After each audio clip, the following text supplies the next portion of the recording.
Wednesday का season 2 part 2 हाल ही में release हुआ है।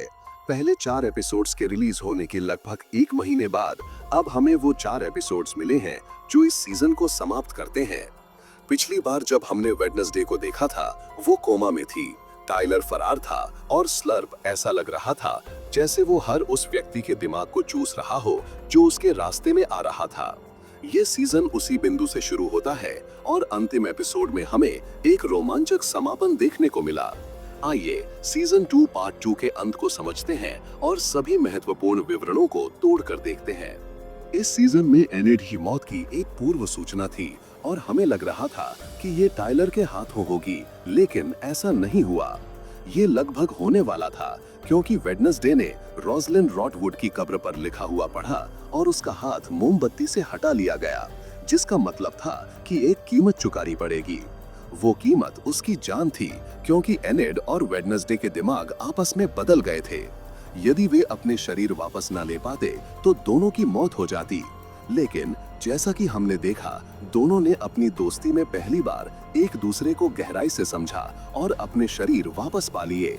इससे न तो कोई मरा और न ही वो पूर्व सूचना सच हुई, लेकिन इसके स्थान पर एक नई पूर्व सूचना सामने आई जिसमें एक कब्र का पत्थर दिखा कि एडम्स परिवार का कोई सदस्य मारा जाएगा।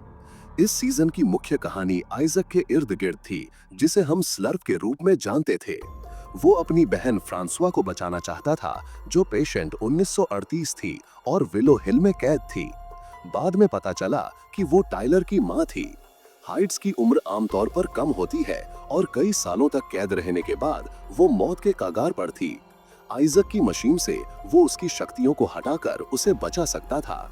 ये भी पता चला कि आइजक टाइलर का चाचा था। उसकी मौत तब हुई जब वो अपनी बहन को बचाने की कोशिश कर रहा था और नेवरमोर में भगवान बनने की कोशिश कर रहा था। जब आइजक युवा था वो गोमेज और मोर्टिशिया एडम्स का दोस्त था। पता चला कि गोमेज के पास वही इलेक्ट्रिकल शक्तियां थीं जो पग्सली के पास है।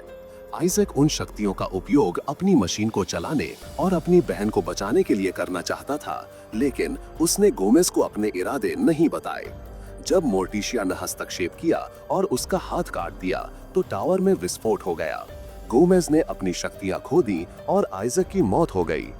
फाइनल एपिसोड की शुरुआत में एक पंक्ति थी कि अतीत कभी अतीत नहीं रहता, वो वर्तमान में जीवित रहता है। ये फिनाले में स्पष्ट दिखा। आइजक ने पग्सली को अपहरण कर लिया था और उसका उपयोग उसी तरह करना चाहता था जैसे उसने 30 साल पहले गोमेज के साथ किया था, उसकी शक्तियों को निकालकर अपनी बहन से हाइड का श्राप हटाने के लिए। लेकिन कहानी में ट्विस्ट तब आया जब उसने टाइलर को चुना और उसकी शक्तियों को निकालने की योजना बनाई, क्योंकि टाइलर की मां नहीं चाहती थी कि उसका बेटा उसी तरह की सीमित जिंदगी जिए जैसी उसने जी। हालांकि टाइलर अपनी शक्तियां खोना नहीं चाहता था। इस समय तक एडम्स परिवार को सब पता चल चुका था। एनिड ने पूर्णिमा पर वेयरवुल्फ में बदलकर वेडनेसडे को स्कल ट्री के नीचे दफन होने से बचाया। ये दिखाता है कि वो अपनी दोस्ती और वेडनेसडे की जान को अपनी जिंदगी से ज्यादा महत्व देती थी।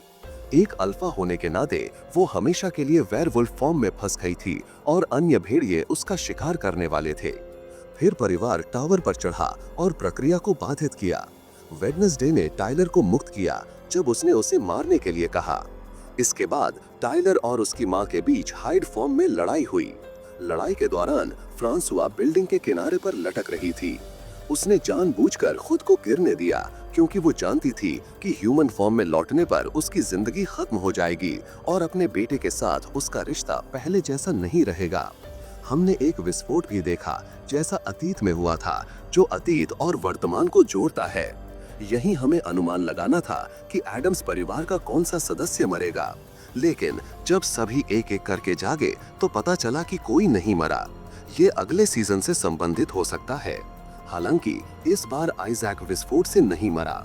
थिंग, जो मूल रूप से आइजैक का कटा हुआ हाथ था जिसे 30 साल पहले मोर्टिशिया ने काटा था, उससे जुड़ा हुआ था। आइजैक अपनी शक्तियों से वेडनेसडे का गला घोटने की कोशिश कर रहा था, लेकिन थिंग ने नियंत्रण ले लिया और आइजैक का दिल निकालकर उसे मार डाला। थिंग का मरे हुए आइजैक से अलग होने का दृश्य काफी भयावह था, लेकिन वो सफल हुआ और एडम्स परिवार से फिर मिल गया। अंतिम एपिसोड के अंत में हमने देखा कि एनेड वेयरवुल्फ फॉर्म में फंस गई थी और एक वाइल्ड लाइफ कैमरे पर कनाडाई सीमा के पास उत्तर की ओर जाते हुए दिखी। वेडनेसडे ने वादा किया था कि वो उसे ढूंढेगी क्योंकि वो उसका पैक है। इसलिए नेवरमोर के अगले शैक्षणिक वर्ष से पहले छुट्टियों में वेडनेसडे घर नहीं जा रही थी।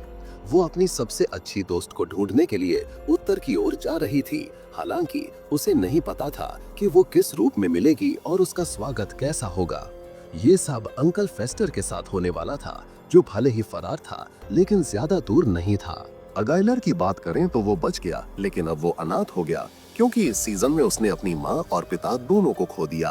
प्रोफेसर कैप्री कब्र पर मिली और उसने बताया कि वो बिना मास्टर वाले हाइड्स का एक समूह बनाना चाहती है जो एक साथ सांत्वना पाएंगे। वो वेयरवुल्फ की प्रवृत्ति को हाइड्स में डालकर उनके व्यवहार को बदलना चाहती थी। ये देखना दिलचस्प होगा।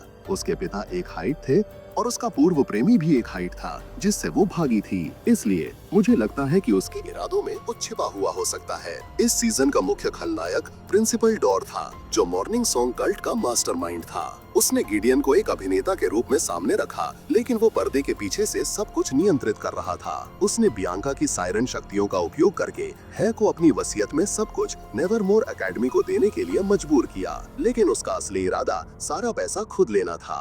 वेडनेसडे और उसकी टीम ने उसे पकड़ने की योजना बनाई। काला की रात में एग्नेस ने उसका पेंडेंट चुरा लिया, जो उसे सायरन के शब्दों से प्रतिरक्षित रखता था। बियांका ने उसे पूरे स्कूल के सामने अपना अपराध कबूल करवाया। जब उसने बियांका को धमकी दी तो एजेक्स ने अपनी शक्ति से उसे पत्थर में बदल दिया। उसी चैंडेलियर जिसे उसने जलाया था वो उस पर गिरा और उसे चट्टानों के ढेर में बदल दिया, जिससे उसकी मौत हो गई। एपिसोड के अंत में वेडनेसडे को उसकी माँ ने आंट फिलिया का नोटबुक दिया। इसमें उनके बीच समानता थी, आंखों से खून बहना और वेडनेसडे का विजन। हमने देखा कि एंटीलिया को है के बेसमेंट में कैद रखा गया था और दीवार पर लिखा था वेडनेसडे मस्ट डाई। भले ही इस सीजन में एडम्स परिवार के सदस्य की मौत की पूर्व सूचना सच नहीं हुई, लेकिन अगले सीजन में ये सच हो सकती है, शायद इस नोटबुक और एंटीलिया की वजह से।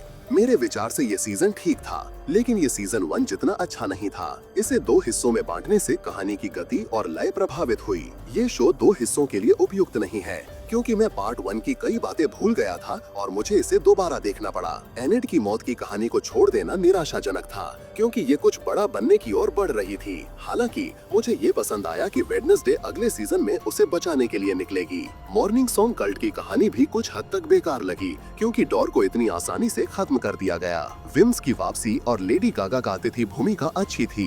विम्स का किरदार महत्वपूर्ण था और ऐसा नहीं लगा कि उसे जबरदस्ती जोड़ा गया। अभिनय हमेशा शानदार रहा है। इस शो का कास्ट बेहतरीन है और किरदार ही हमें आकर्षित करते हैं। इस सीजन में मुझे स्टूडेंट्स की शक्तियों का प्रदर्शन कम दिखा, जो सीजन 1 में ज्यादा था।